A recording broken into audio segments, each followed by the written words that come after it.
What is your name, please? My name is Tim Laughead. And what is your involvement here at the powwow today? My son and I are dancers. We're Pamunkey, which is native originally from Virginia. We currently live in Fort Wayne. Okay. And your name? Landon Laughead. Okay, now what kind of a dance have you been doing and how long have you been dancing? I'm a fancy dancer and I've been dancing for about 4 or 5 years. And, how long, I guess that it takes a little while to master the different routines. How's he doing so far? Oh, he's doing a very good job. The only way you learn how to dance is actually get out and do it. So first of all, you have to start by dancing in the arena. No lessons or anything. You have to dance by observing. So he's doing very well. He's one of the few fancy dancers left. It's actually a relatively older form. We did it a lot back in the early 70s, 80s. Now there aren't too many fancy dancers left, but obviously it's a little fancier regalia. Costuming is brighter. The dance is a little fancier. So now, what does the dancing represent? What is the meaning behind it? Well, for powwows, there really is no meaning behind it. Mostly it's a social gathering. It is a form of prayer, though. If you think of the thought of dancing for a purpose, you're dancing as a spiritual way of connecting to God. But not all dancers do that. I do that.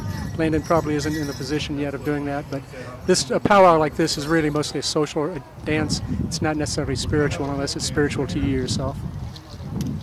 Since you're living in the Fort Wayne area, how do you take it where all the battles that took place there, and with Kikianga being the headquarters, and there's not much promotion of the past in the normal everyday? Well, Native peoples all through the world really stay together as a culture, sometimes underground back in the 1800s and early 1900s, back when it was really somewhat prohibited. It's always been an underground movement to maintain powwows and social gatherings of some sort.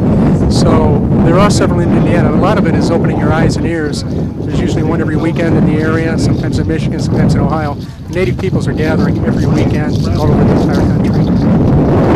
And more from the dominant cultures in Fort Wayne, getting behind it and really pushing it, because that's part of the legacy of Fort Wayne.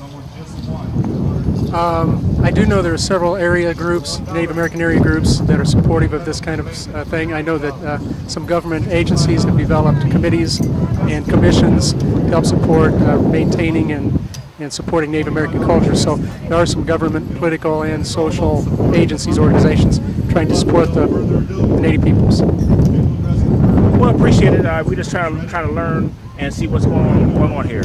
Thank you.